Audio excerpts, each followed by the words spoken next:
What's up mga idol? So day 49 mga idol, no? Naka-rebon mi diri sa Asintina mga idol, no? Sa may butom sa barko mga idol. So amo ani nga hingagawan mga idol, no? Paspasan mga idol kay mular ka nami ugma puhon mga idol, no? At padong man sa Daynakas mga idol nya masudlan man ni diri tubig mga idol mo nang paspasan ni mga idol, no? Kay haso lang sad maghabwa na pud mi ngadto sa Daynakas sa tubig mga idol kay di naman matiltilan mga idol, no? Mo nang paspasan na mo karon mga idol para mapinturahan dayon mga idol, no? Kay para dili na doble ang trabaho mga kaidol, o dra mga kaidol, kamo na dayon nanggi primiran mga kaidol paghuman og kabras mga kaidol, primiran din mga kaidol ug atuwa po dayon ng hinay-hinayan diha og sunod ng ilang agi mga kaidol, kay para dali ang trabaho mga kaidol, paspas mo dolo, sinaw na kay mga kaidol, tiaw mo na mga kaidol, muna nga kamo mga kaidol, kung ganahan mo nga mumimis mga kaidol, pangita mo siman mga kaidol, mimis mga barko mga kaidol, samot na ng mga asawa mga kaidol, dili pa mo mauberios pero makauli pud mga idol aw.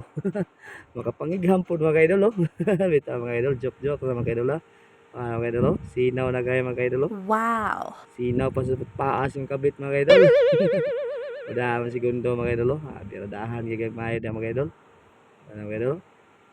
So napay gamay nga kuwang ni mga idol. So ugma mo biradahan mga idol. At yun lang mga idol. Salamat sa panood mga idol. Amping ampog padayon lang kita mga idol. God bless. Bye-bye.